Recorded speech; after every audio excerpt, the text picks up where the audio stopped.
And we're live. Hello, ladies and gentlemen, and welcome to Fans of Power's episode 141. Am I correct in that? Yes, you are. Yes, 141. Episode 141 of the Fans of Power podcast. I'm Tyler Baker. Joe Amato is here, and we apologize for the technical difficulties on our end that we did not go live immediately at 9 o'clock like we always do, but we got it all figured out and said better late than never. Yeah, So yeah. we At are least here we're to here. give your yeah. We everything's good to go. We got all of our topics of discussion ready to go. So as long as you're ready to sit and listen or watch, we're ready to entertain you and just tickle your ears there with the power of Great Skull, There or you your go. eyes, or both. Your Everything. senses in general. We'll try to reach them all. But yeah, Yeah. before we start, you had a pretty damn good day. You and Nathan, who's recording right now for us. But you guys, where did you go? I mean, of course, you posted the pictures, and you had pictures taken with the Cobra Kai cast, and that must have been a blast for both of you. But I figured you'd at least share that because I was like, damn, that looks so fun. Let me tell you, man. It was it was overwhelming because it was so massive. Like pictures don't do it justice. And when we're just kind of wandering around looking for the cast, because we looked and saw the Cobra Kai / Karate Kid cast was going to be doing photo ops at some point. So we're going to find them first. And before we know it, we're just walking. And Nathan goes, "Well, there he is." I'm like, "Where? What? Who?" And I look to my right, and there's Ralph Macchio just standing right there, just doing pictures with fans. Like he's as close as my computer monitor is to me. And I just, oh my god, like that's the Karate Kid, man. And then I Oh look over my and god. see there's Johnny Lawrence. I'm like, oh my god, and then Martin Cove, he's not over there yet, but I'm like, oh, they're just oh, they're right there. And then we get in line, and Nathan's like, well, what are you gonna have put in your purse? I'm like, I don't know, I'm frozen. I got nothing there. That's It's rare. just because normally I always have in advance what I want them to have put on the poster, have it personalized and put like a quote, or something like that. And I just froze. Like I was just it's when you see fans with pictures of like nothing compared to when you actually are face to face with these people that you idolize and watch for 30 years or more. And Ralph was an absolute sweetheart to both me and Nathan and his girlfriend. So cordial, so polite, full of energy, and was very appreciative. I was telling him about how much I appreciate everything that he's done, and I asked him about Cobra Kai season 2, and I said, "Are you guys, pretty much familiar or know what's going to happen?" He said, "All we really know is where the story's going to go. We don't have a script. We don't know the exact stories. We just know the basis of where it's going." So I thought that's pretty interesting. They start filming in September, and they all don't know exactly what all's going to happen. So that was something like I know they probably aren't going to spoil anything, but I just wanted to know what get an idea. And so shaking his hand, he was just. I mean, the picture says it. I mean, he was just the real deal, and just being such a kind guy who loves his fans and appreciates. And he was telling me that too. He just really appreciates that he's continuing to be appreciated and so thankful that fans are continuing to celebrate his work in those films, especially. And William Zabka, Johnny, cool as hell, man. Yeah, yeah. I mean, he was wearing this cologne. I'm like, God, I want to know what cologne he's wearing because I want to wear that cologne. Like, man, it's that is badass. That's like Cobra Kai's own cologne.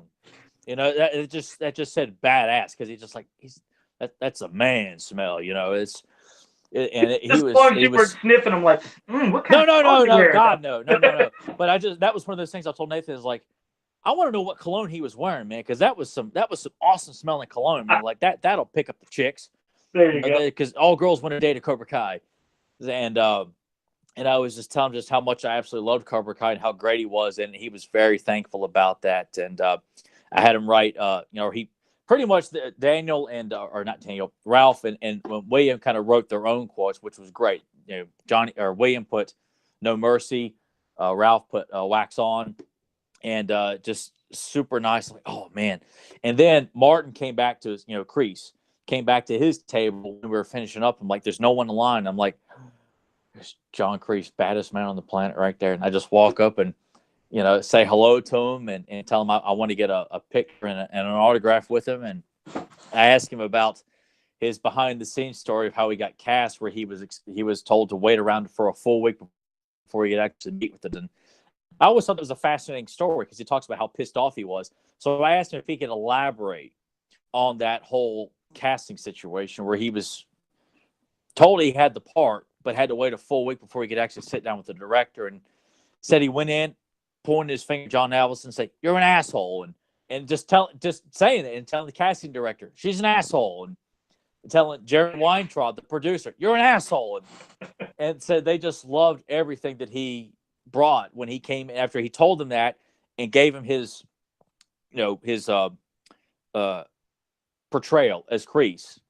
They loved it and didn't take it personal at all. They thought that's the intensity we need.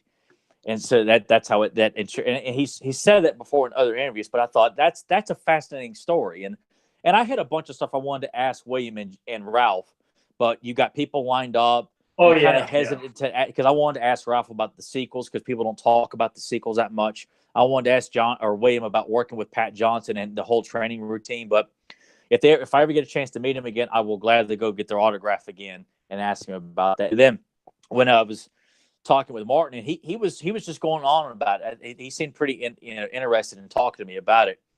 And then when we did the autograph, and he was telling me about how I should get my autographs embossed on the poster, and he was giving me an example of this 8x10, and then he get to where he's like, you know what, fuck it, and then just here you can just take it. I shouldn't be giving away free stuff, and that's an exact quote. He did say that to me, like, John Kreese just said, "Fuck it" to me. Well, give me a free 8x10 of him with Pat Morita and William Zabka and Ralph Macchio. I'm like, you can't buy memories like that. Exactly. Well, poor Nathan thinking, like, oh my God, I'm not going to get anything free. And it was so cool. And I mean, he was just reeked of intimidation and just such a badass. And I loved how just open he was, like with the language and everything. I apologize, kids, for hearing the language that I just shared, but that was what really happened. And an unbelievable. I mean, I was set. Like anything that happened after that, it wouldn't have mattered. But we did meet the voice of Kevin Conroy. He was a super nice, very kind-hearted guy. By that point, me and Nathan were almost out of cash because we didn't expect to spend as much as we did just for the 3 Karate Kid, and it was worth every penny. Don't regret that at all. Well, at least you got something free out of it too, so that's pretty damn cool. Oh yeah, free 8x10. That was just like, oh wow. And he was complimenting my I'm not wearing it, but my Cobra Kai tank top that's in this picture. He's like, I want one of those. Like that looks really cool. So it was just, that was really, really cool. And Ralph had said when he met me, he's like, man, you should be playing, young Johnny in Cobra Kai season 2. I'm like, oh God, I'd love to do that. And then when I met Johnny, Nathan told him what Ralph had said. And Johnny looks at me and goes, no, this guy could be my stunt double. I'm like, oh man, this is so cool, man. Like, I'll do it for free right now. No, that's awesome. Well, that's a hell of a day. Yeah, it really was. We were thinking about Joe, and one incident that happened while we were walking with the vendors, we saw this little blonde-haired kid sitting on the dad's shoulders, and he looks over and goes, I want the Jason mask. I told Nathan, I said, God, Joe would have a fit if he saw this little boy yelling out for a Jason mask, like a little 5-year-old kid. That's great. So yeah, that's cool.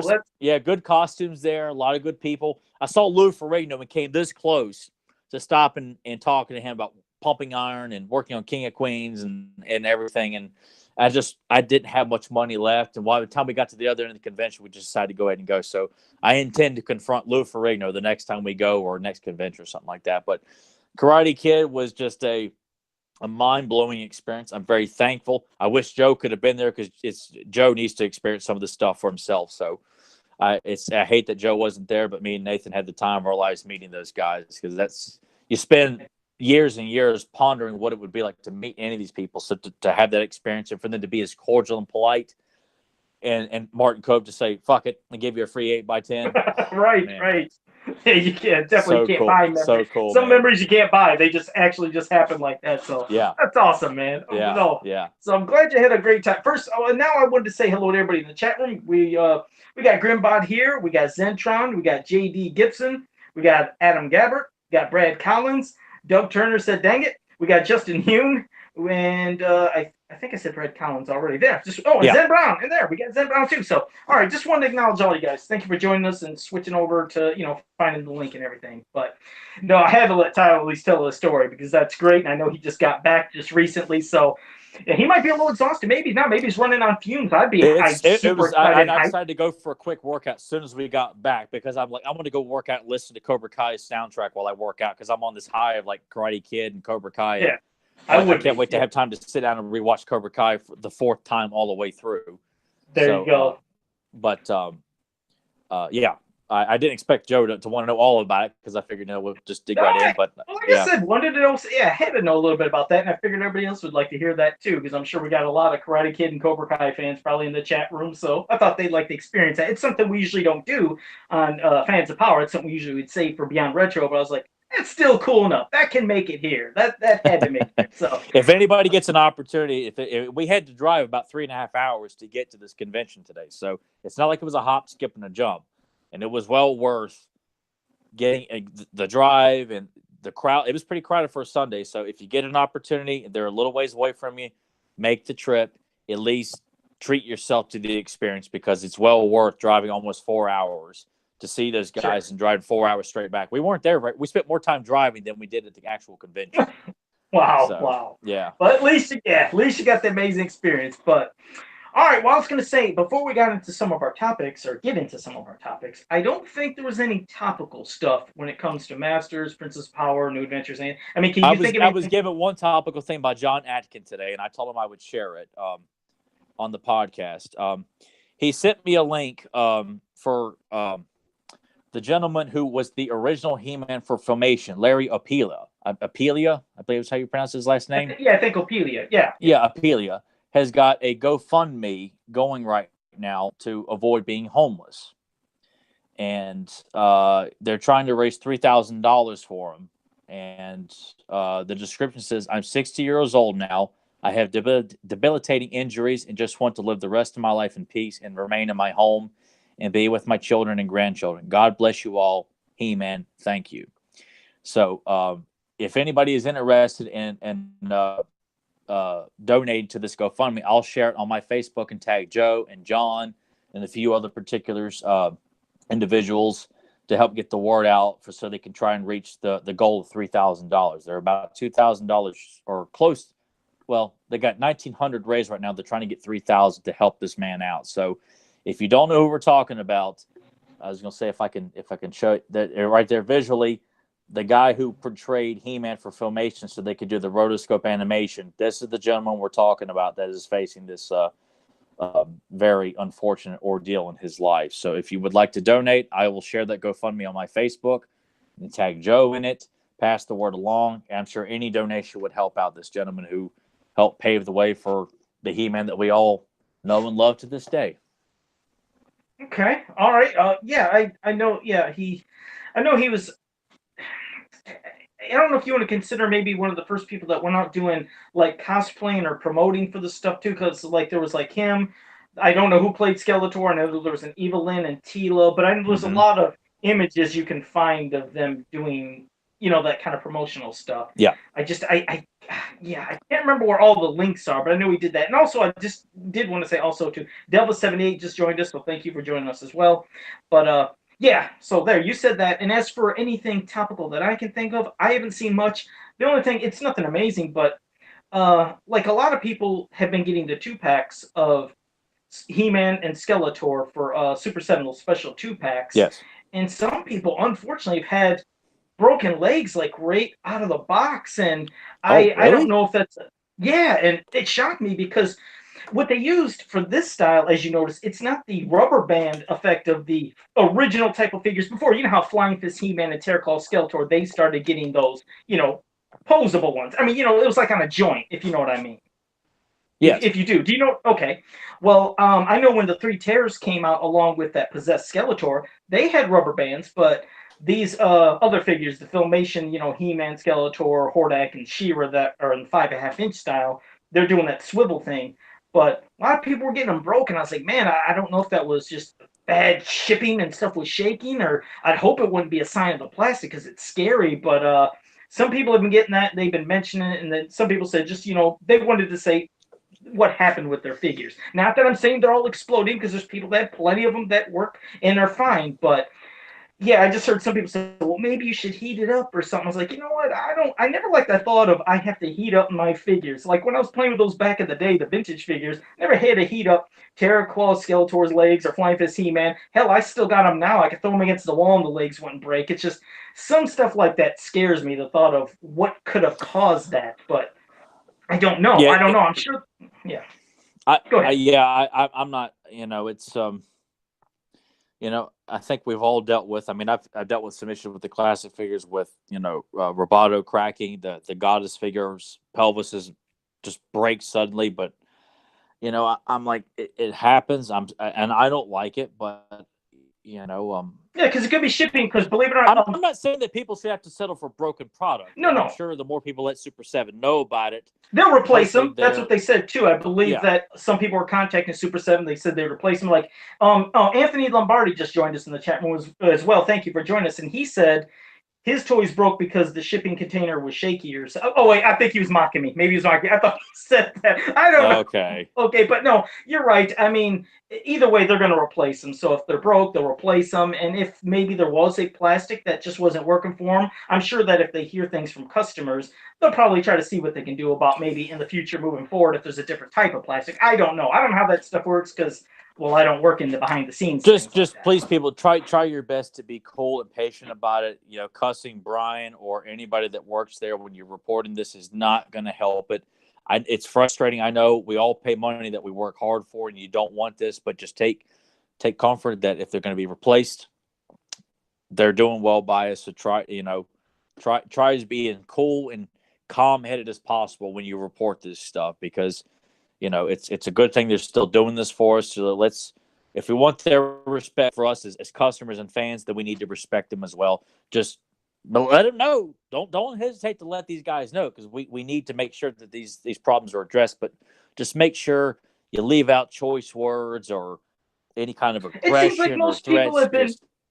Yeah, I've noticed though from anybody that has been posting, it doesn't seem like they've gone bananas. They post Okay.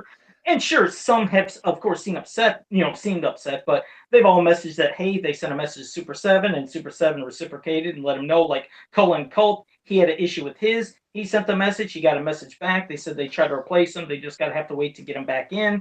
But yeah, so they will take care of everybody, and it does suck when something breaks, but at least when companies can replace it, it's great. It's at least they're not giving the shaft like screw you, you got stuck with it, we don't have no more, you're done. Yeah, so I'm you're right. glad that they decided they were going to make an overabundance of these vintage style figures, because that way that when they're ready to go, people who order them in advance can get them, but they're also going to leave people to get them at their leisure. So it's good to know it's not like with classics where it's like one and done. This is all we've made. When we're not going to have anything, they're made to order. So that's comfortable to know as well too. So I think it's a step in the right direction. It's unfortunate, but it's good that we have that luxury to replace, that kind of, or to fix this kind of problem. Definitely. So that's so there you go. So that's kind of the only topical thing I can think of. But I was gonna say we might as well move into one of the topics, and maybe we could talk about the Sword of Skeletor. One of those golden books that they had way back in the day with that beautiful cover by who is it? Who is it, Tyler? Or do I gotta say his name? No. That's Dino Diachili. Gino Diachili. Yeah, there you go. Okay, I just know. I always feel like Joe just like saying that guy's last name, Diachili. Diachili. It almost sounds like a spicy flavoring. Can I have some Diachili added on my tacos here?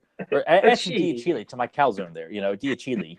It's there. It just sounds like one of those things that Joe just likes to have an excuse to say because it sounds cool or sounds dignified. Diachili. It's the only time I can sound pretty much kind of intelligent is by saying one proper name like that, and then it's back to talking 100 miles an hour, sounding like I'm kind of some natural. You are the Ron Miguel of the Masters of the Universe fan community. Because when I was listening to Ron on Dan Levitar the other day, I'm like, God, he looks nothing like Joe, at least from what I can remember. But his enthusiasm and the tone of his voice just always makes me think of Joe Amato. And I'm telling you, I try to be calm and slow down, but it's never been in my nature. I can't help it. I try to keep up with my mind. I usually we're not in front of a live, well, we are in front of a live audience, but we're not in front of a studio audience. We don't have sponsors. I think we're entitled to be as enthusiastic and excited because no one's telling us to calm down or act a certain way. So if we want to be angry, let's be angry. If we want to be pumped and excited and flexed out, then we can do that. If we want to be monotone and could care less, we can do that too. That's It's it. Thunderdome. Anything goes on this podcast. Yeah, I don't think I could understand what calm and tone down and monotone. I don't think I know what that is. But it's not me. I can't. It's not fun to be around a Joe Amato that's bothered, tense, irritated, because it cuts the emotion on the podcast in half, where you've got just this kind of like unwanted piece of fat on this really lean piece of meat here. So when Joe's enthusiasm is gone, you've just got this discarded piece of like, oh man, I can't do anything with this, because Joe's just deflated, just sitting there. And I'm the same way too. I feel like, what, if I can't bring my best, then I'm just a unwanted piece of fat on a lean piece of steak. Yeah, we gotta have. You want to make sure it's a big full steak, not with like a little bit here with like lots of fat. You got to keep cutting off here. I'll admit one thing. Oh my God, I never thought this would transition into a fans of power thing, but I'm going to mention something about when it comes to steak and fat. Oh my God! Is it going to the discount bin with Joe Amato? This one isn't a discount bin, but I can feel like the discount bin with Joe Amato. I like cutting the fat off, and then I like taking a piece of foil and I make it like a little rim around it so nothing gets out. I put the fat in that foil, then I put butter on it and I put some garlic salt and I throw it in the broiler and let it kind of like crisp it and burn it like bacon. Oh, is that good? So that's something I do. I have to get that. How the hell do you come up with these ideas? Like, are you in the kitchen? And I'm just picturing it looks like like a Food Network television show in your kitchen, and you're probably even talking to an audience that's not there. When you're talking about broiling the fat with extra butter and throw in some garlic and herbs and spices that I picked from my own Amato's garden. I don't know, because I think it first started with the frying pan. Sometimes I fry up a steak and I like frying up that fat, and I would always season it with some garlic salt. And then that sounds so gross. And sometimes, like with steak and especially chicken, it leaves like a scum in the pan. And then I like taking my fingers and like peeling up the scum and eating. It's real salty, and we gotta stop talking about this. Okay, so we got Jesus Christ, man. So yeah, exactly. All right. No, we're not talking about the islands, Zentron. One day we're gonna do a commentary on the island. You forget that. Believe it. We are gonna run. There will be no reason to continue on with the podcast if the only thing we have to do is a commentary for the island. It'd be silent. Unless there's a GoFundMe where people are willing to throw out a few extra bucks for our mental stress and strain. It would be a disaster through that episode. That's the only way. I will say that if you're willing to because I'm not going to do it for free. I'll tell you that right now. That's a rough. Strictly be we are doing what Joe does. We're scraping that scum off the skillet, and that is all that's left. That's the island. So rest assured, we've got, I'd like to think, an infinite amount of material before we ever even contemplate. That's a doozy. That's a bad MYP episode. We'll have to skip right talking about it right now. But, well, hey, how about I pass it to you a little bit with the Sword of Skeletor? Some of your thoughts on it. Like, hands down, my absolute favorite Golden Book. That was the first Golden Book He-Man storybook that I ever received. Oh, I still own the very first copy, and has still to this day been my absolute favorite He-Man storybook of all the Golden Books, because I found it to be a bit creepy at times as a kid, especially in the Golden Book VHS video when you actually see a little bit of animation put to it and voices. And we'll just start out, it starts out with a big battle going on at Point Dread, which it's not what you think, because as a kid I didn't. You don't see it. It's just the heroic warriors come off the beach like the storming the beaches of Normandy in World War II and taking on this random group of demons and creatures and stuff and mummies all over the place. And when they win, a big hand comes out of the ocean and grabs He-Man and pulls him under, and he gets tangled up in these sea vines, and Merman steals the power sword from him to take the Skeletor, so Skeletor can break into Grayskull with both halves of the power sword. Mm-hmm. And He-Man has to get in. That's the premise of the story. And of course, half the story is getting He-Man into, dealing with that problem and getting to Grayskull, and then dealing with the traps and prop. You're right. It was incorporated. It was basically incorporating kind of like the play set as we know it. Like when you put the swords into Grayskull and it opens up the jaw bridge. You got the gimmick of the chair swiveling with the trap inside, which they put in this as well. And of course, the inside art by Fred Carrillo, which is I just always loved his art. Yeah, his Skeletor. I mean, he really knows how to draw heroics, but he makes all the villains, especially Skeletor, because his Skeletor I found to be quite creepy as a kid in the Golden Book video. Like there's a certain, and we talked about this maybe 2 years ago on the Halloween episode we did, where things that scared us, and that was one. His image of Skeletor looked very demonic looking, kind of very similar to the Alfredo Alcala look, but more polished and smooth looking, but very demonic, just real evil. And just his drawings of like Merman going to Skeletor. Skeletor was just standing outside Grayskull all by himself. There's no one else around, as if like he was at Grayskull with the Havoc staff, his half of the Power Sword, and waiting patiently for Merman to successfully arrive with He-Man's half of the Power Sword. It's a very beautiful image because it's at night, and Skeletor is just looking down upon it. Merman's like lowering down below him, offering him the Power Sword.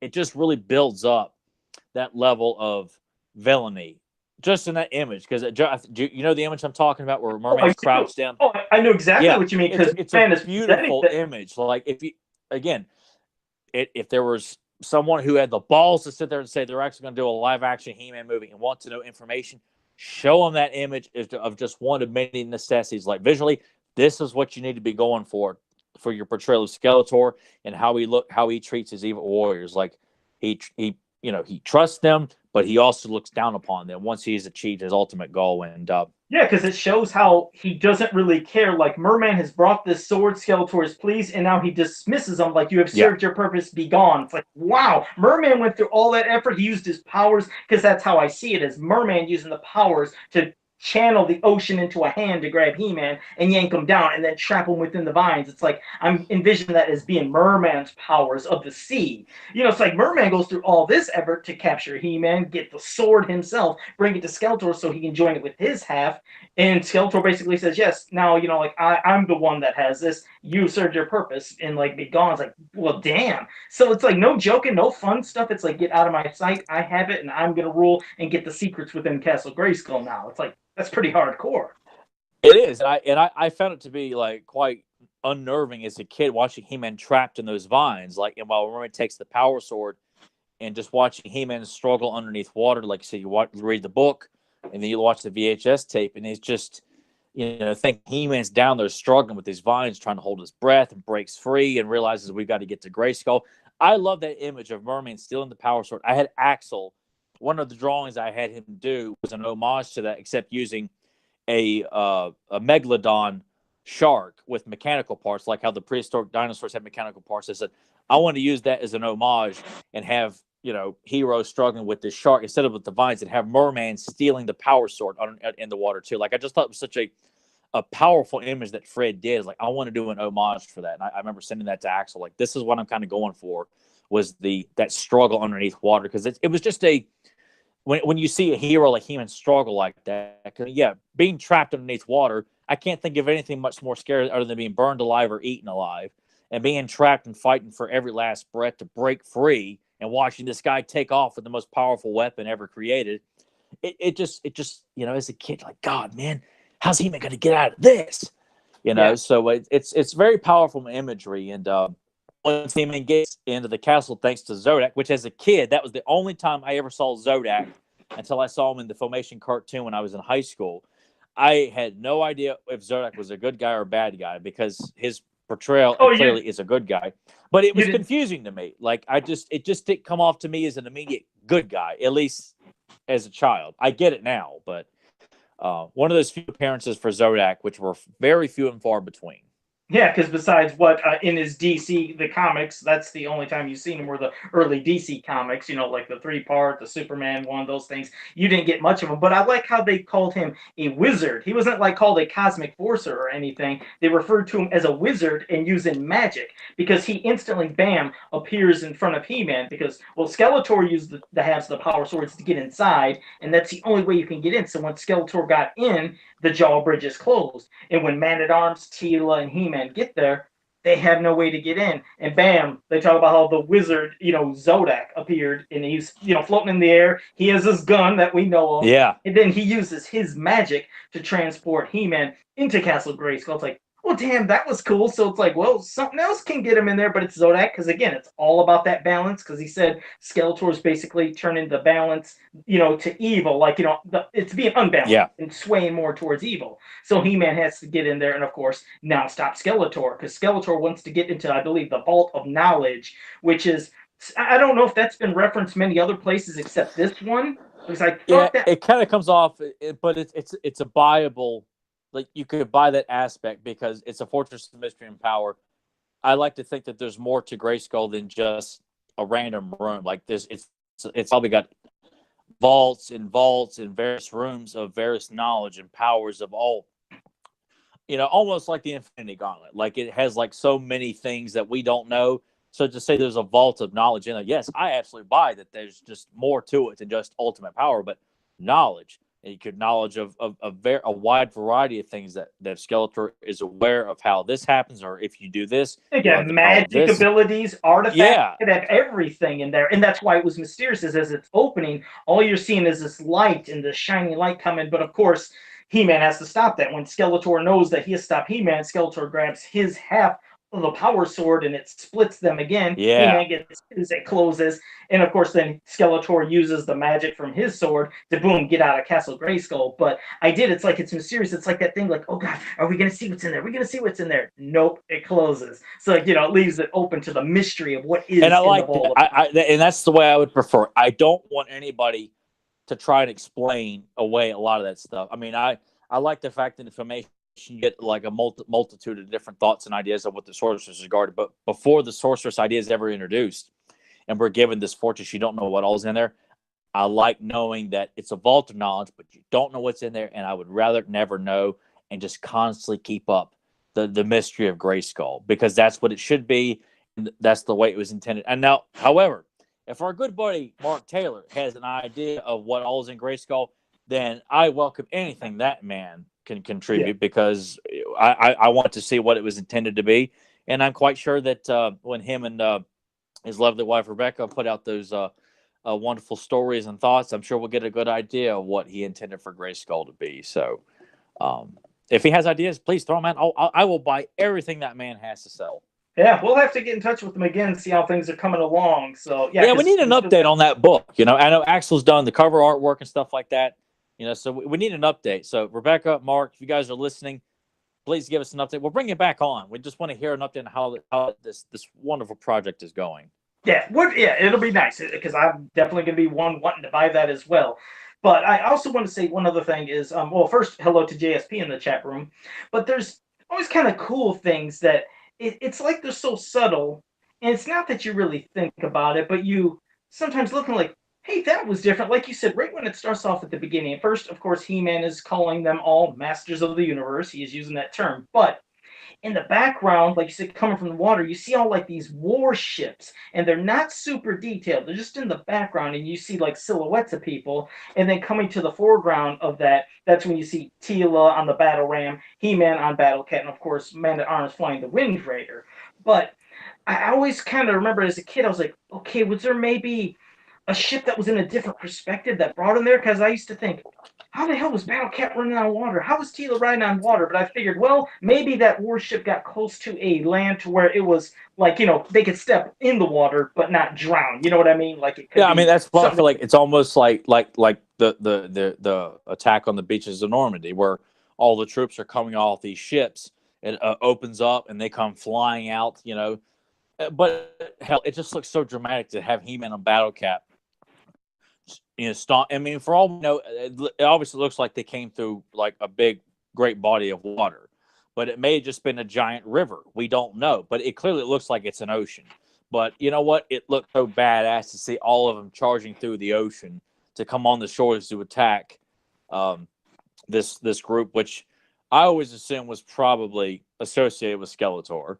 Yeah, because he I haven't called read them the his book, demon. and Yeah, it's like yeah, Skeletor's demon warriors, and one of them reminded me of, in a way, of course, it's not, but it kind of had a look of Eldor, but it was like a wizard, kind of like his face was blacked off, or like kind of shat off with a hood. He had like a long beard. You've seen even one warrior in the background falling back that kind of looked like Skeletor, but it wasn't yeah, Skeletor. But they I've like most. often because I remember as a kid seeing that, I'm thinking that looks an It looked awful like lot like, yeah. And there's a mummy like being thrown back somewhere in the background too. So it could have been a rat trap for all we know, him. you know. But it was just it's such an interesting array of characters, and I mean that's what made it so much fun is that there were so many details thanks to Fred's work. Um, it just helps flesh out and build up so much imagination use throughout that story. Because yeah, I never even thought about the fact that they may have come off, you know, these battleships, so to speak, that are carrying them across maybe the Sea of Rakash or some other body of water, and they come like I just bought the image. I'm like, okay, they're charging out of the water to attack this demon army, and that's all I need to know. So that's what makes it so interesting is adding that thought process and perspective on something. Yeah. See, that's what makes this toy so damn good. You could look at any piece of artwork from a comic book, mini comic, a painting, or a storybook, and you almost feel like there's another story being told within the story. Like, how did that happen?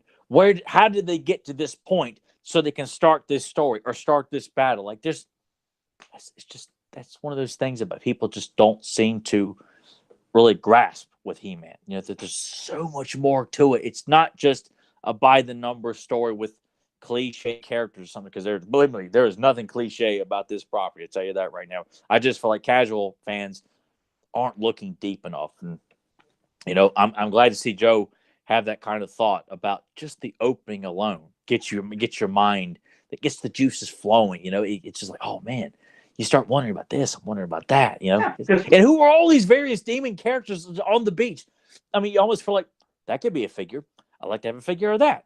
Who is sure. that guy? You know, Yeah, because I mean, it's right out of the gate, right into the action. Even seeing some of the, if you want to call them Eternian soldiers or whoever they might be, some of the guards, they even had unique versions of them battling alongside Tila, Man at yeah. Arms, and He Man. So yeah, it's something. It's just eye catching. But like I said, when a story starts like that and just already grabs your attention, you're gonna stay with all the way to the end. And just it was cool with the bonuses of seeing Zodak just pop up out of nowhere, how And he's referred to Beastman's as a wizard, fighting and underneath the trap door. That was that's badass, what man. that's what I was gonna get to. I was like, and we did get Beastman because as Skeletor appeared within Castle Grayskull and was gonna lunge after Skeletor in that chair, Skeletor did the gimmick. He turned to the side, there went the trap, and when He-Man landed and looked up, here's Beastman with an axe that he swings at. I was like, it was just cool. Beastman is right there and he's waiting, he's ready. But of course, He-Man dismisses Beastman, but it's still cool to see Beastman in there. So you're getting the basic kind of characters that you would have early on as figures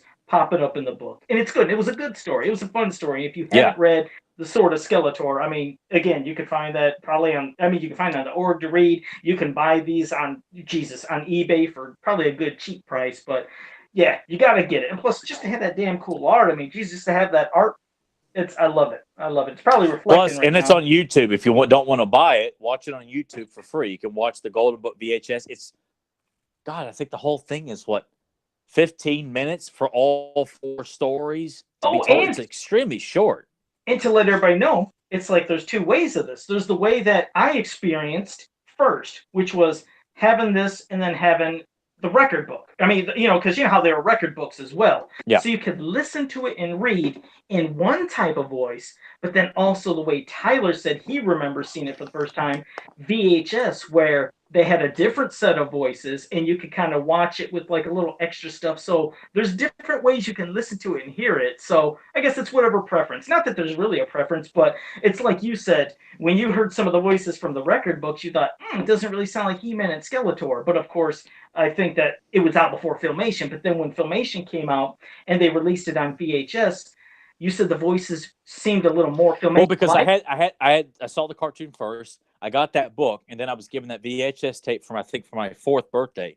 So when I watched that tape, it was very reminiscent of Filmation. I felt a lot of the voices were similar, or I bought all of them, like from Beastman, Merman. Merman had a bubbly, demonic voice. Skeletor's was damn good.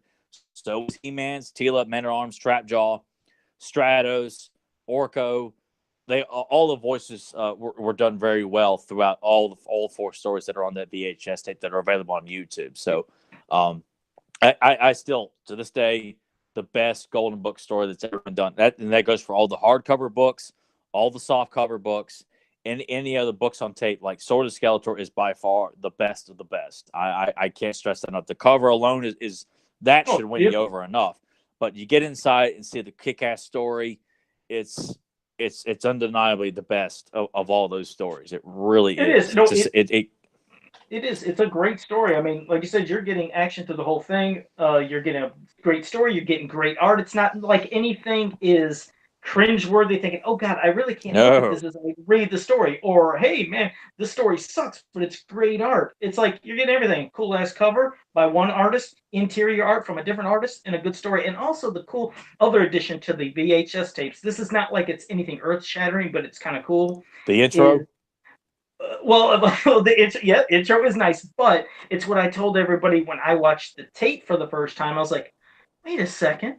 Man at Arms has a mustache? I know he didn't have a mustache in the books. So I went back to the book because I was like, am I that damn crazy? And I was like, there's no mustache there. And then I watched the tape. I was like, he's got one. So a little more Filmation influence. People got so used to seeing Duncan with the mustache, they figured, well, let's add a little something to this tape to make it, I guess, stand out from the book. Because some people are like, that's not Man at Arms. He don't have a mustache. And it's just interesting. I like little tidbits like that, that pop up. I do too, because for some reason that mustache is such an iconic trademark of Man at Arms. Even though there's so many early incarnations, the character clearly doesn't have a mustache, and because of Filmation, I mean, people just it's hard for, I think, a lot of fans and casual fans to imagine Man at Arms without the mustache. And actually, as I got older, I was like, Man at Arms looks pretty badass without the mustache. But it's a trademark, and I completely understand that people don't see Man at Arms without the mustache. Yeah, it's become, people have gotten used to that. We know the figure never had it, the original first figure, and a lot of these stories, of course, the original ones. But it changed, and well, you're either somebody loves the stash or you don't. And Delvis had a question. And I'm going to be honest, Delvis, I don't remember. He said, are these the same books as the one with Orko, the giant snake covering? Yeah, it's the same. It's Golden did those. Yeah, Super Adventure. Yeah, but he wondered and he asked, did that one, like with Orko specifically, have a record? I actually don't remember a record with that. No, that was the second wave of storybooks. As far as I know, the only ones that came with a record was Caverns of Fear, Sword of Skeletor. I think Thief of Castle Grayskull may have at some point. Yes, it does. But I think I don't think the Trap came with one. I think that it was just those three, because they released them as soft covers without a book, and then they released a smaller version with the record. But that was it. And then you have the second batch that includes, Secret of the Dragon's Egg, Magic Mirrors, A Friend in Need, Meteor Monsters. They're just the standard size book that you just would read. Yeah. Or Trouble Time, or whatever that was. No, Time. Well, that's the thing. Time Trouble is on that VHS tape with the first three Golden Book stories, but I believe it came out with. But as far as yes, I'm about 100% sure Time Trouble did not have a record that came with it. Okay, because I guess what I'm saying is I have all of the books. Mm-hmm, I do too. But again, I have, like you said, there's the bigger ones like this, but then there's some of the smaller ones that have the record with it, and I can't remember. I'm pretty sure it's just those three: the Thief of Castle Grayskull, Sword of Grayskull, or Sword of Skeletor, and Caverns of Fear, and that's it. Okay, and because and even the other ones, the ones that were kid stuff considered, those all had records, but those weren't or cassette tapes or something, or cassette tapes, yeah. So there's a variety of them, Delvis. I mean, I could try to get pictures of the ones I have or show you everything, but yeah, some did, some don't. But anyway, great book. But okay, well, that's the end of talking about the Sword of Skeletor. Jeez, I was going to say to save Skeletor, like I'm thinking of Filmation right now, but okay, even though we're not talking about that, but. Before we do our commentary on Betrayal of Stratos, I thought we'd talk about some of our favorite designs for characters, whether it's from their look in Filmation, whether it's just the toy, because some of the characters, obviously, in Filmation never made it in toy form, but I thought we'd talk about some of our favorite designs. So I figured I'd let you start, Tyler, with some of your favorite Masters, New Adventures, Princess of Power, whatever, some of your favorite designs. I really liked Beastman's look in Filmation because of the neck piece would come up a lot higher on him, and it was just such an iconic look for me as a kid. Like the ferocity. I always think of Diamond Ridge Disappearance, the first episode I ever saw, where he's completely like wide and hunched with the chest headpiece that went around the top of his head. And then I think of the cross cell artwork, which was another iconic look for Beastman too, where it's different, but the same. But it's just it looks so much wider in that cross cell artwork, and the formation look is I just like that. We can't stress enough the early episodes of Filmation with Beastman, by far the best, where he would just sit and growl or snarl at times. There was just something that was just I just found it to be very visually striking with Beastman. I love the dinosaurs, and I would love to see more of the dinosaurs used in general, because those three dinosaurs that we got in the pre-Eternia Powers of Grayskull line, I to this day I just think there are some of the most interesting ideas visually. Like, they just look great, they look ferocious, they look heroic, they look badass to have weapons attached to them. A beautiful idea. And Cyclone alone was such a striking visual because of the lenticular sticker, the rings on his body, the blue and yellow color scheme. His face looked so human-like, but clearly this guy's not human at all. Like the way his fists were balled up. God, he was just such a beautifully striking character. I mean, from the figure standpoint. And then when you see like Errol McCarthy's card art of Cyclone, I didn't care for him at all in Spike Force Strikes. I don't like Cyclone looking like flesh tone. Like, I like him with blue skin, looking like I thought that was so ugly to me as a kid when I saw that in the mini comic. But Cyclone to me, I think, is arguably the most visually striking of all the He-Man characters, just because if you didn't have that lenticular sticker along with the yellow, blue, and red color scheme, it may not be as impactful. But adding that sticker to all of that, to me as a kid, it was just you just kind of sit there, stand the figure, and just look at him, because it was and just there was gaudy. That's the thing with when you're talking about his designing with that sticker, that lenticular, if that's what they call it. I remember that was a hot craze in the 80s. Yes, it was. Yeah, it was. Like, my God, everything. My God, I remember getting like Super Mario lenticular cards, like in packs of, I don't know if it was some kind of like fruit roll-ups or what the cereal. It might even been a cereal, but it had codes on the back with the lenticular. And just to see that move on Cyclone's chest, the whole design and look, you'd think, oh, well, there's not much to it, but Scareglow, I loved his design. It was just so freaky and frightening. And then when that thing would glow in the dark, it's just another gimmick that caught the eyes. I agree with you on Beastman. See, I liked the cross, I mean, whatever you want to call it, like on the 8-backs. That art. The cross-cell art, yeah. Yeah, cross-cell art. I enjoyed it more in the toy because, don't get me wrong, Beastman was my first figure, and I love the figure, I love the design, but I always thought he was going to look more like the back on that cardboard because it looks so evil, a little more hunched, and like you said, just the way maybe the spikes were popping up around the stone more. And I was a little let down with the toys design, but that cross-cell art was just so damn spooky and just so memorable. So that was one of my favorite. And in some of the later figures, it's the reason I think I like the designs a lot. It just seemed like they stood out. Maybe they were so visually different, and that's why I liked them. When I first seen Extendar in a package, I didn't know who the hell this character was, but it caught my eye. I was like, who is this hulking looking night warrior? I had no clue. And I remember when I first turned around, looked down the back, I was like, oh my God, he gets bigger. I'm going to have a super tall He-Man figure. So I took it home, ripped it open. I was like, pop, pop, pop. And he goes from this, like, this big to this big. And it just was so striking, to see this gigantic knight/hulking warrior. It just stood out for me, as did Rio Blast. I know Rio Blast ain't my favorite, but still, we've discussed it before. Rio Blast is a perfect fit. A guy with multiple lasers attached to his body. I mean, cybernetic, I don't get why, and maybe like with the He-Man movie and certain other stuff, if people were more vocal, I'd like to know, are people more appreciative of characters like Rio Blast, Extendar, and Snout Spout? Because I don't see to this day, other than those morons at Comic Book Resources or people who work for DC who like to slam our beloved roster of heroes and villains. I like to think that people who are in the He-Man fan community and support the brand look at these characters and don't see them as anything. Don't see them as like substandard heroes and villains of like Stinkor and Snout Spout and stuff like that.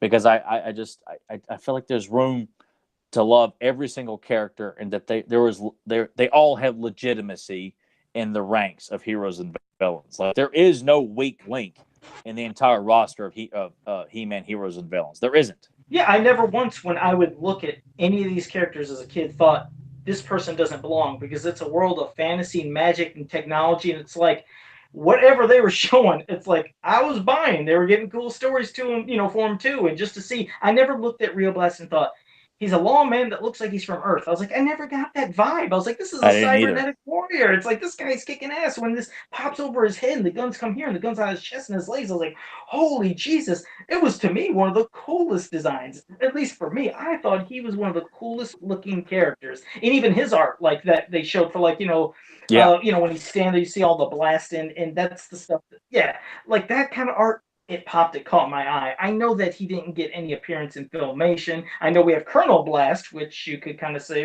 could have been like. Oh yeah, I think it's safe to say that was what they were going for. That was the early stages of Rio Blast. Yeah.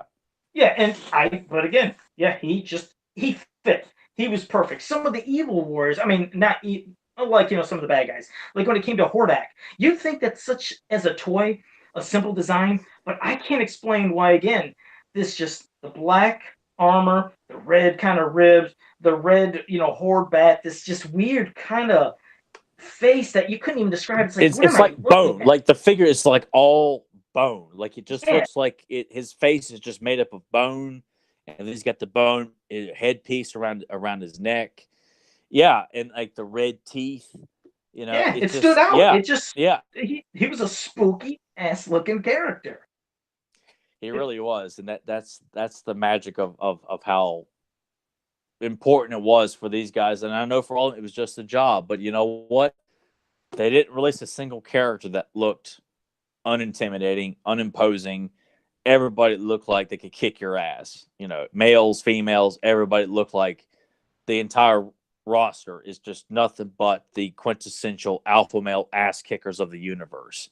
I mean, every one of them. I mean, Grizzlord, Leech, Modulot, Too Bad, Blade, Saurod, Tila, Evelyn. The cross artwork for Triclops and Trapjaw, because I would see them on the back of the mini comics that I had as a kid. Because a lot of the figures I always remember the card art more than like the cross art on the backs of the cards, and I would always have to look at the mini comics and see the 6 figures that were always on display. And Triclops and Trapjaw were on a bunch of them, and I just thought, love Trapjaw. With Trapjaw's motif, he just looks so big and muscular and just so angry. imposing. He looked a lot angry. Yeah, he looked very angry. Yeah, very much. And Triclops looked just like, because his sword was metallic looking. It looked like an actual sword with a gold hilt. It just looked, oh wow, look at that. And then when I got him in person, I was so happy to have him. But like some people, now I didn't really dwell on it, but I just knew it's not the cross-cell artwork. Like you just, but I was so thankful to have. I was not someone who, like, I know so many fans when they got Merman or I'm trying to think of another one, like Skeletor, where he does look Ram Man was my letdown. Ram Man, Ram Man was another one that was, but still, like to me, when I got Ram Man, he looked more like Filmation with the color motif, as opposed to the cross-cell artwork where he looks a lot bulkier, bigger, and the color scheme is different. If it looked like Filmation, that's all that mattered to me, because when I got Manny Faces, which I got him at the exact same time that I got Webstore, Cobra Con, and Triclops, like, Manny Faces looks just like Filmation. Unbelievable, man.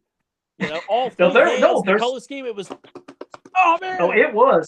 It was cooler than hell, but I will admit, if there was one design that really left me the most unenthused and upset, it was Ram Man. Because looking at the back, I mean, he just looks massive, and the bulging muscles and this kind of angry face. Then you see him in the comic. He's not as bulging, but he still looks like, man, he could kick ass. And then here came the toy. It's like, just like, what happened? For me, I was just let down. And now I can appreciate the figure a lot more. Yeah. So that was my only letdown, was Ram Man. But a lot of cool ass figures. Like you said, they all can fit into this world of fantasy, technology, and magic. So I never had an issue with any of them, including the Energy Zoids, which again, people hate. I love the damn gimmick of them. I do too. Cybernetic spinning kind of warriors that were going to be created by Man-at-Arms. They were going to be heroic, but then Skeletor steals the machine and he creates an evil robot where he gets Twistoid, and he probably would have did an army of those. But either way, all great ass designs. But yeah, I figured we would just do a little shooting on that right there. But Well, now we're going to get to an episode that Tyler's been wanting to do a long time. I haven't really been dodging this. I guess just every time he brought it up, I just I kind of. always assume Joe is just like he will bring on Deucin to talk. He will come up with this to talk about. It's just like no matter how many times I would bring it up, Joe would just do like this. Oh well, lawn dart, and then throw that. Hey, look, we could do that instead. And, just throw something shiny in front of me, and hopefully I'm gonna like, yeah, that looks good to me. And I was just like, Joe is just doing everything he can to avoid ducking this episode. Like, I don't know why. I have Well, now no idea. we're finally going to get to it now, and Yes. you can explain for some of the new people that are watching or listening, live right here. You can tell them how to split screen, or if they have DVDs, give them about a minute to prep up. But tell them how to do it and what we're going to do.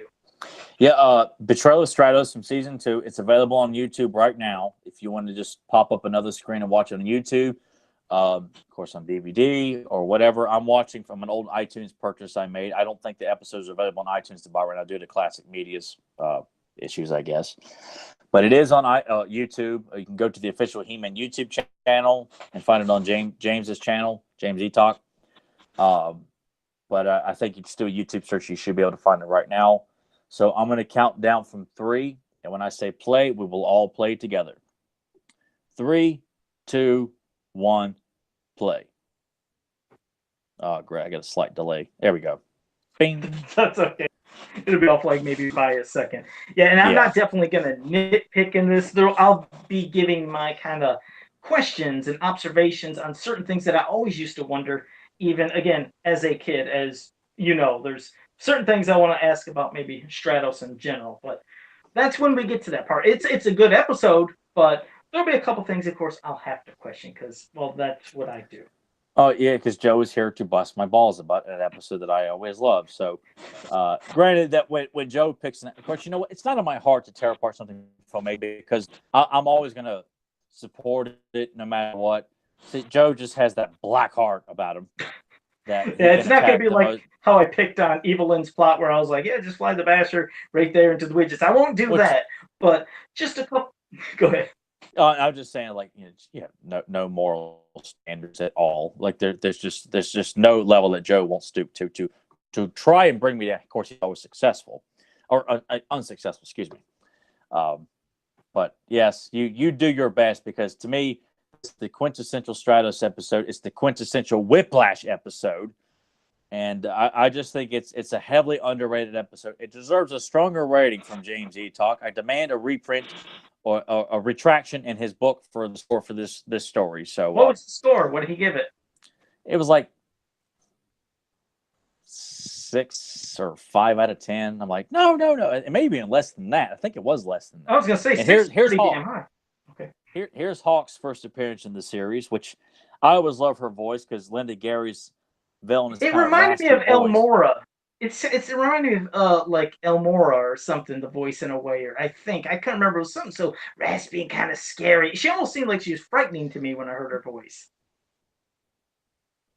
Yeah, there is a bit of Queen Elmora in there as well too, which I just thought she has such an evil voice. I mean, obviously she is a traitorous character, and I like seeing more of the Avions here because this was the first time I saw the Avion Warriors. And they're just people. You could see these are just people. They're not bird people with bird eyes. I just always thought that was such a silly idea. Even if like the original figure was intended with those eyes to be bird eyes, but that changed along the way. But at least when it came into this cartoon, now you're hearing. See, the thing is, they're called bird people, but as you see, they're not per se bird people because they all look like they're wearing these straps with wings, and it's not like it's growing out of them. I guess that was the different thing that caught my eye about this, especially when it gets in later. That how I've always had this issue with damn Stratos. I'm like, how the hell is he flying? Because even before this cartoon, I was like, what was it? Just his jetpack that makes him fly? Is he really a bird person? And then they kind of get into it here, but at least we get to see some of this action. Yeah, I always got excited because seeing Triclops in the roster with the classic core evil warriors here, I just thought it was such a great action sequence. Them all on their war sleds trying to steal the egg of Avion and seeing the Avion warriors in action with their various weapons of smoke screens, and it's just cool seeing them interacting on this attack on Avion here and that's what they're thing. After. Not that I always want to feel like I feel like when I'm saying Avion or whatever. I feel like I'm forcing myself, but it seems like they were saying more of like Avion and the Avion egg, and I I always pronounce hear it Avion. Avion. And Avion. yeah, and I hear Avion a lot, but I'm like, well, I don't know if there's really a right way because I always hear Well, them. I mean, they say Avion in the show, like Avion, Avion. I think it works both ways. Yeah, yeah, because I And always and feel I, like if I I say it, like. I'm going to get. Oh no, I mean, I feel like you could say it however, but I also like to go by how they pronounce it, like and even though you can't always go by how they pronounce the cartoons because like they call Magneto in Amazing in Spider-Man's Amazing Friends, like no, that's botched. But You know, I go ahead. I was going to say, I always thought that when this whole thing about, that generator or whatever for the shields being destroyed, and when Hawk is saying it was Stratos and everything, and hearing her talk, I remembered as a kid, I thought it was going to be Evil Lynn. I thought Evil Lynn took the disguise of this character and was And I going to could try to see set that. up. I could see it going that Yeah, way. But that's what makes it so great is that it's not Evelyn. It clearly is an Avion warrior that's made a deal with Skeletor for riches and power and God knows what else Skeletor promised her. But making her a female and not a guy, and that this female has sold out her entire um, uh, clan people. of people Yeah. and make a redemption story for her and a redemption story for Stratos, that they just throw him out like that and living in shame and realizing he didn't do anything wrong. I just think it's a great character story for Stratos and for He-Man to jump into action to help him out and help clear his name. I think that's just one of those things I love about the He-Man character, that he is willing to just, it's not about just saving the day. I'm going to help a friend clear his name and show him that he didn't do anything wrong here. And But it also, we get to see the explanation finally of how he can fly. All his bird people can fly because of the egg of, avion. That's what gives them the ability to fly. I always, but again, from this episode, like I said, it looks like they're just wearing strapped on wings. Because yes, I know that's how the toy gimmick was, but in the cartoon they even show it. And I was like, well, were they supposed to sprout these wings, or were they just there that they put them I on and just it look at makes it them as it fly? help like with birds when they flap their wings, the feathers are there to help glide them and change direction. So that's how I see it. These people can fly naturally due to the power of the egg of Avion, but the wings or the feathers help them glide and change directions when they move their arms. I mean, Yeah, just like with a normal bird would. yeah, because I mean, like I said, this episode definitely did want to stress about. See, that's why Skeletor wanted to steal it because he was going to be excited. He says, "Then we can all get wings to fly," or however he phrased it. I was like, And he's just "Really?" put it. I remember James made a remark about that. Like they're not actually going to grow wings. It just enables them to fly. I remember when I saw James say, like, James, I was like, See, because no, they I don't. guess I didn't know he did that. I never heard it saying, but I thought Yes, this yeah, like I forgot where I heard him say it or where I read that, but I thought, James, that's not. He's probably doing it to be cute and funny, just trying to make someone like me mad. so. These You know. wings, you could say, are wings they put on to help glide them when they get the Yes, it's ability not to fly actually from the that egg. the Skeletor and Triclops are going to sprout wings. It's just a figure of speech. Now we'll all have wings because we control the power to fly. See, because So, that's the other thing is because he calls them the bird people, and I never really thought of them as bird people. I think of them as people wearing wings well, that I get mean, the they flight fly from the like egg. birds, so therefore they're the bird people of Avion. Like that's people are digging way too damn much into Me this. and It's just James are going deep. We're going deep in it because both of yeah, you I guys. always Like, let me thought put you two in a ring with me. We'll have a 2-on-1 handicap match, and I'll beat both of you here.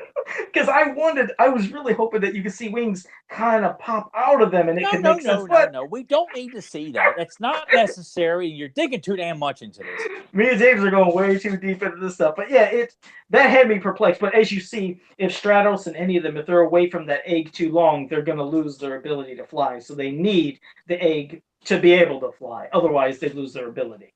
Yeah, it's. I think it's an interesting, plot device to get that. And as we see, this is the background from Creatures of the Tar Swamp that they're in right now. Um, there's the claw or the hand that grabs a hold of Orko in that episode. Oh, Um, okay. yeah, that's if you're familiar with that episode, you're seeing the same backgrounds for that. And here we are with the second attack here, with the evil warriors just waiting patiently. All right, let's go. Just badass. Because I always it was great to see Triclops. So that's what made these attack scenes stand out for me because Triclops was part of the group. And look at Because both of those bird warriors. They both are unique looking, big, cool ass figures. I think. I would I love think to have an army builder of those Birdmen. I think that'd be awesome looking to have with their smoke screen guns, which came with Hawk, which I thought that was such a great addition with the Hawk figure to get the smoke screen guns.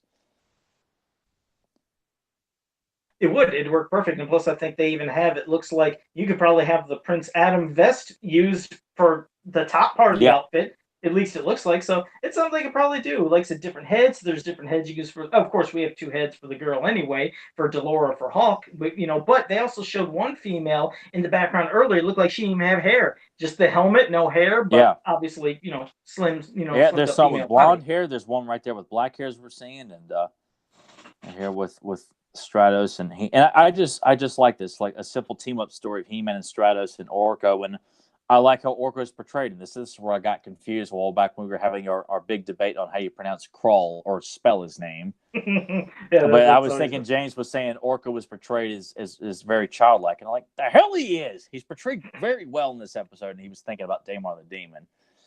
But I like this little bit here of like, and I like just knowing that He-Man already knows he's going to hide this egg until they've lost the ability to fly. Like, he's not going to just leave it at Snake Mountain. Like, I like that. Like, He-Man, it knows how Skeletor thinks. It's not going to be that simple.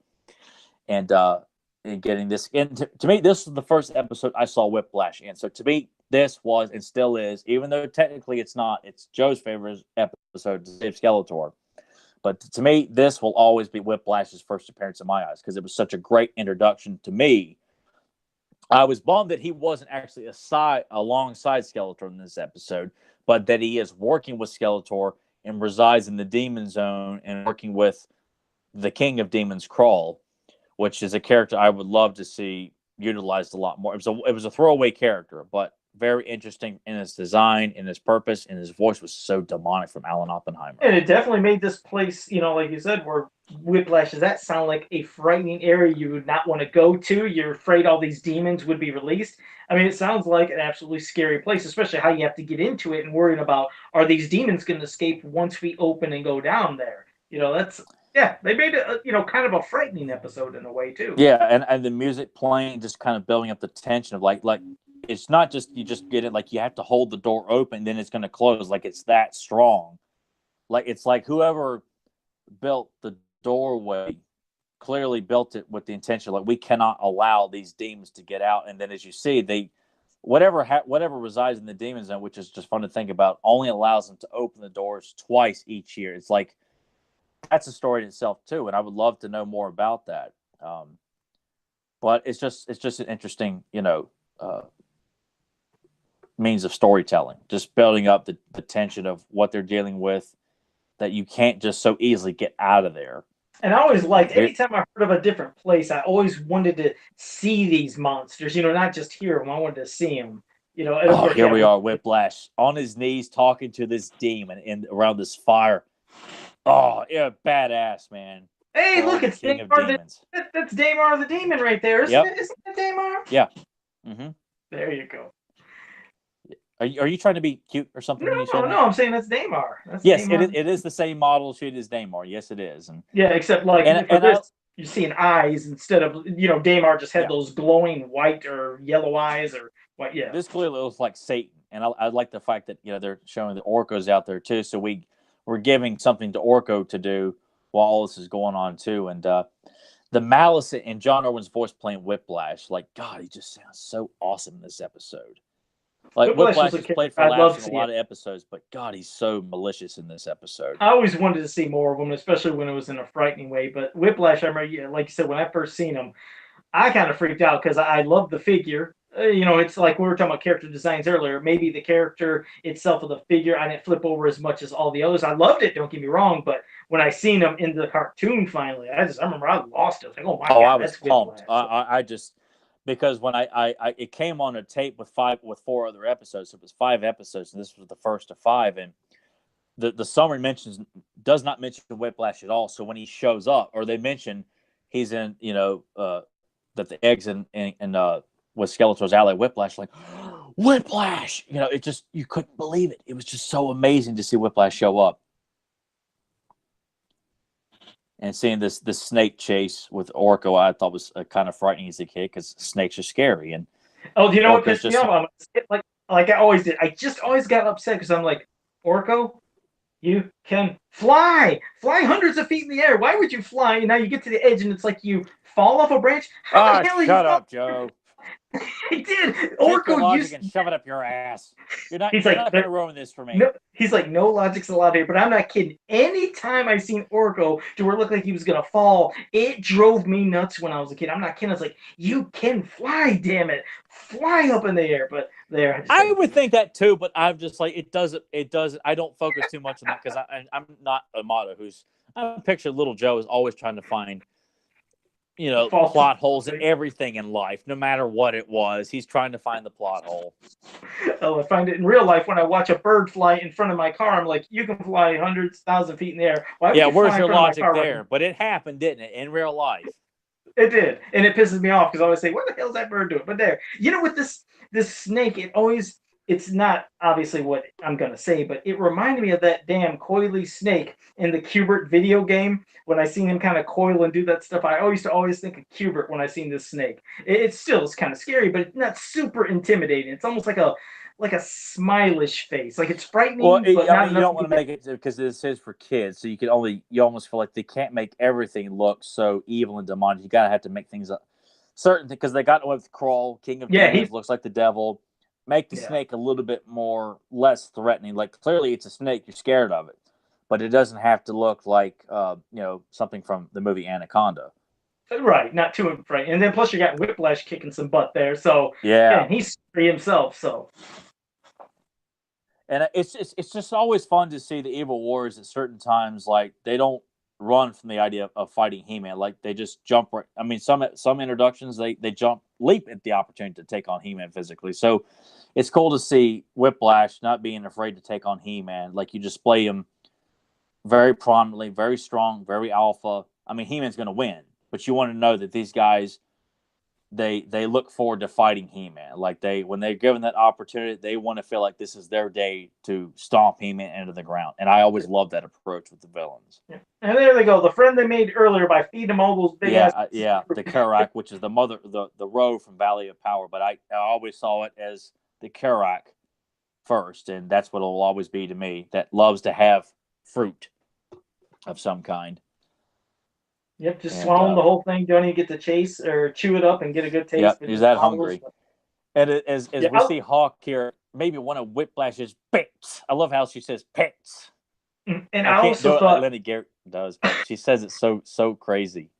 yeah, I like that weird little animation with Stratos, like the thought of a cage, Yeah, cage. it's cool. I like it. Nice attention to detail. Exactly, but I remember how angry I was at this Hawk here because, like I said, I was Oh, I still was convinced. pissed at her too as a kid. I was so put out with her as a child. It's like I figured I was like, God, you just basically sold out your entire people for this treasures that you were thinking you were gonna get, and in return you just get caged by Skeletor. But she just, like I said, I was still convinced the whole time it was Evelyn, and when I seen this scene, I was like, oh wait, is this the real Hulk in a cage? And then Evelyn's gonna pop up, and then when you find out this is Hulk, and she just did this bad thing and made a terrible choice, I was like, man, it had me angry. I was like, I don't even like her. It made me actually not like this character at all. It's like, I know He-Man, of course, speaks about forgiveness and second chances, but something really put me off as a kid on Hawk. I was like, I don't like that woman. Well, yeah, I mean, her voice makes her sound very evil and unlikable. Yeah. And of course, yeah, you feel for Stratus, like, dude, I'm the leader of your people, and you framed me for money, you know. But I love He-Man's message and the moral of the story about it can be hard to forgive, at times like this. And I love how Stratus is like, I better not regret this. Like he's not being super forgivable at first because he doesn't trust her yet. But I love that David Wise, the writer of this episode, follows through with this. Like this, not okay. I forgive you. It's they're going to follow this through and make sure that Hawk is legitimately helping them retrieve the egg and get it back, and is not trying to set them up, for Whiplash to be victorious or the dragon that they're getting ready to deal with here, which I thought was creepy, especially when it's chasing them before they burst out of the demon zone. It was like, God, man, it's just like nothing but monsters and traps all over this place. Yeah. Yeah, and this character, I mean, this creature that's protecting right now the egg of Avion, you can almost see foreshadowing. I remember when I seen it, I was like, I wonder if there might be a big old like bird fight going later. Yeah, And of course, we'll yeah, see it does. a little Like bit. you feel like there's something's going to become. Yeah, it is great foreshadowing. It is. I don't And I like love how this one. Whiplash is That's willing to destroy the egg if Skeletor, I love that. Like that just shows you like this is pure villainy. Yep, and specifically made to go and hone in right on that egg of Avion. But of course, as we'll see, doesn't work. But I like that. You're right. Can't have it. I'm gonna blow it up. But there, talk about a backfire. Didn't work on them. And that Whiplash is just like so eager, like I'm going to break through. I'm going to kick all their asses. And Crawl's like, no, Yeah. let him go because if they can't get out unless they break through. So let him break through. It's just oh gosh, this is so great. James, this is a 9 out of 10 episode. You change that rating right now. You change it now. No, and like I said, I wanted to see these demons. You know, we don't like I said. Oh, I did too. And obviously, we don't have time to see everything, but I feel like we were given enough in this episode. I mean, Crawl, King of Demons. Like, there's your demon there. It would have been nice, but these episodes don't give us enough time to see everything. And I like this bird fight here and what the Karak eventually becomes later on in the episode. Yeah, it's just like you said, it's a tease about those demons that you think you're going to see, and then we don't. It's just like how we talked earlier about the sword of Skeletor with the ball of knowledge. You wonder, are we going to see what's in there? And you don't. So sometimes things are left better unseen. You know, just keep I agree. It's going. just fun. Like, if Crawl looks as scary and evil as he looks, God only knows what he's in charge of down there. So, and at least He-Man's able to seal it back after, like I said, the big creature went back. Now they trapped it with the rocks. Always thought it looked like he was carrying a big meteor orb, but that's hey, we're gonna have another meteor orb right there in some way. There you go. Yes, it could be Astroline.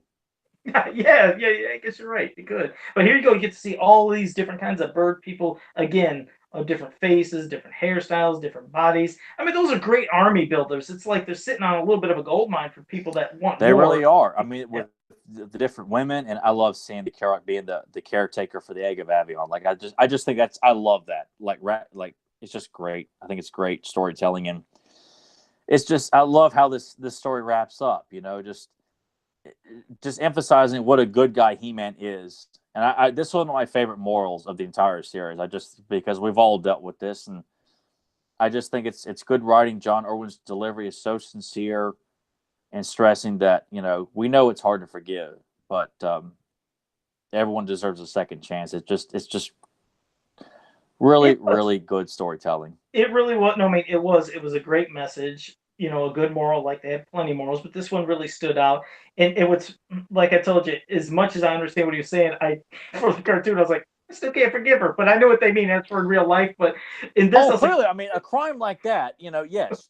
I mean, and I love how Stratos says, look, we're not going to banish her, but she'll be stripped, you know, of all rank and placed on punishment. And we don't know what kind of punishment. So it clearly shows, look, she's been forgiven, but she is going to be punished. And I like that that's emphasized. It's not like she's immediately, okay, we'll bring her right back. No, she will serve her sentence. And we don't know how long that is. And I'd like to think that Stratos will serve a very strong or enforce a strong sentence on Hawk, that she will have to work a long time to earn the trust of the Warriors of Avion. So it's a nice attention to detail. So again, James, this has got it all here, man. You need to change the rating of this book.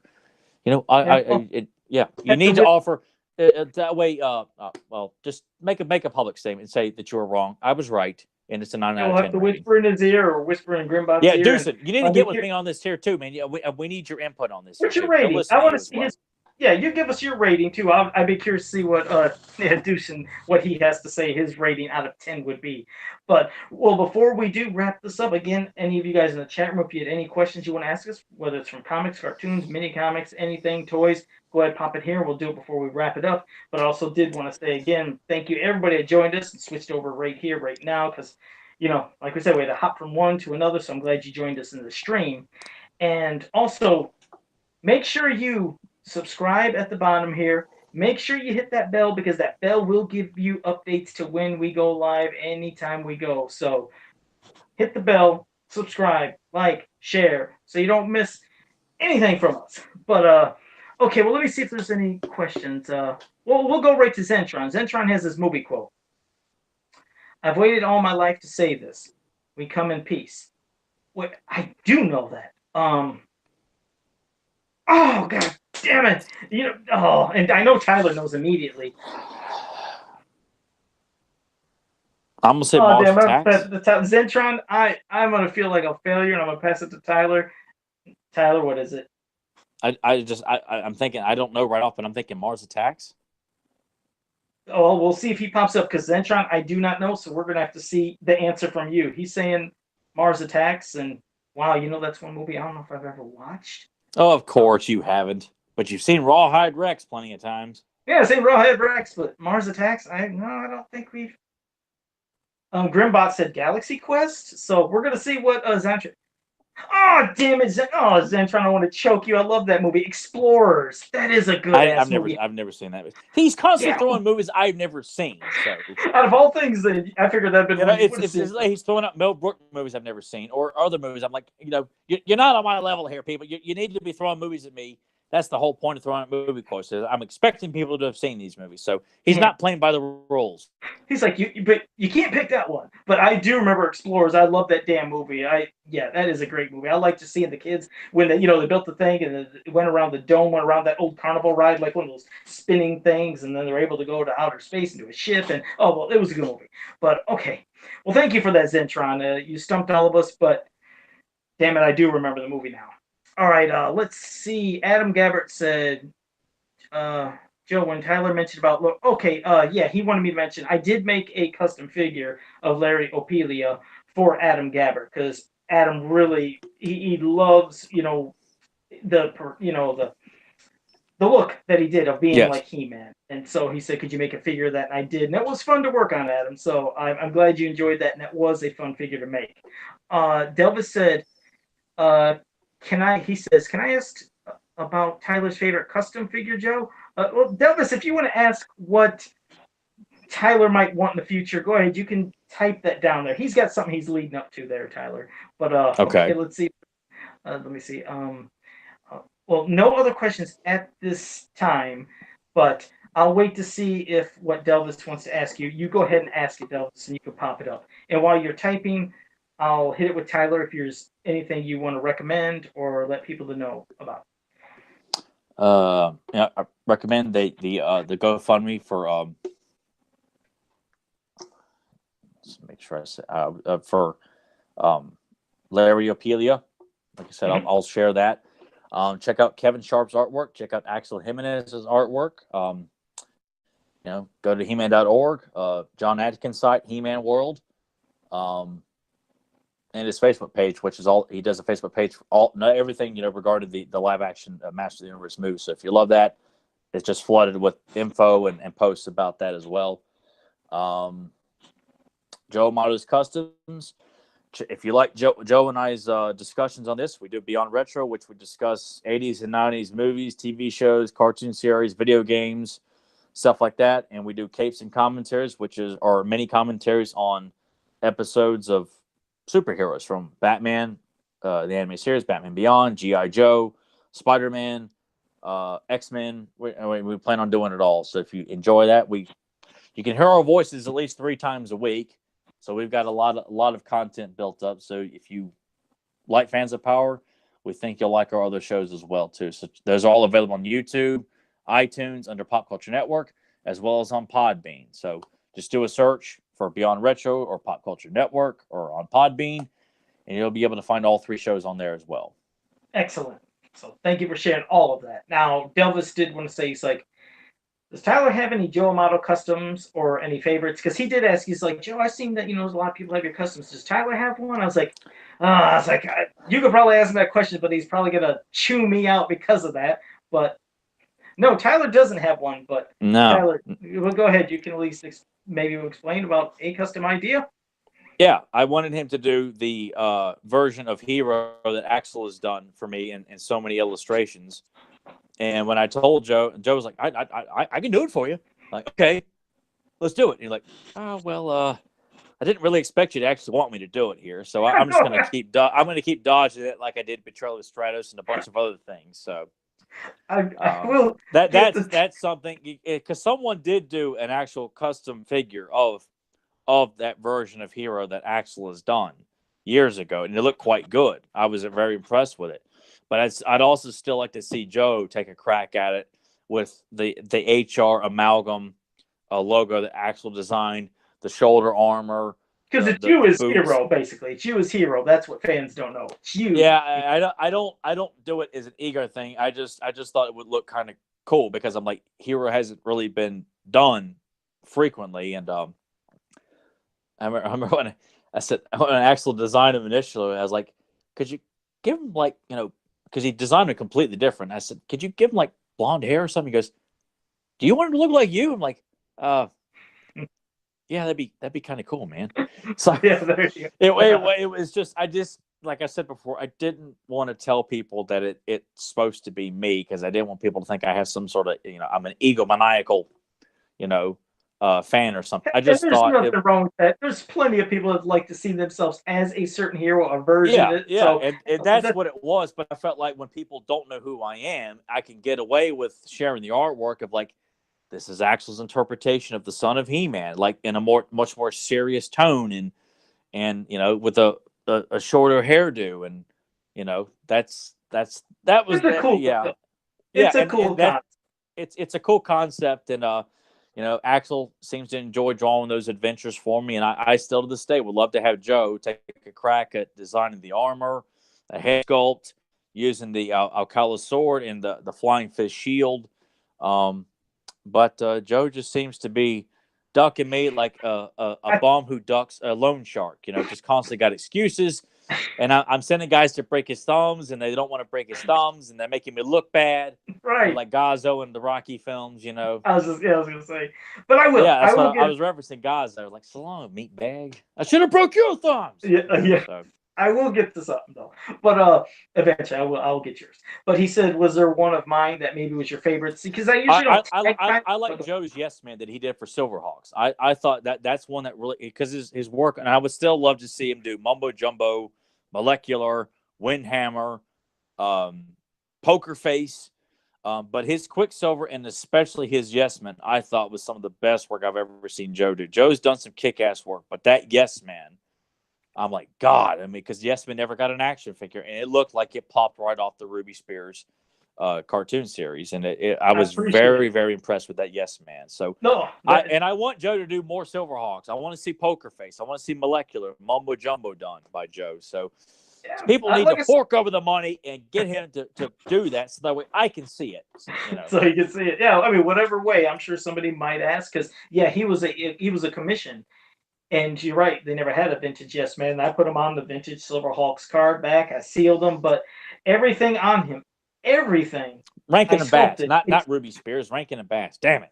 Oh, Sorry, sorry. I'm sorry. No, The fanboy trivia of people of trivia that people don't care about just had to come out. I can understand. But no, I took a vintage Silverhawk figure and just ripped off the legs. I just had an upper body, and then I had arms, and I cut off the hands, and I sculpted new hands. And the only part that still was pre-existing from the old figure that was shown was part of the arm. But I sculpted his entire chest, his new chest, his face, his head, that tail, and made it to where he could pose on the tail without falling over. It was difficult, but no, thanks, Tyler. I appreciate it because that was a fun one to work on. Yeah, that still remains probably my favorite of everything that Joe has done was that Yes Man.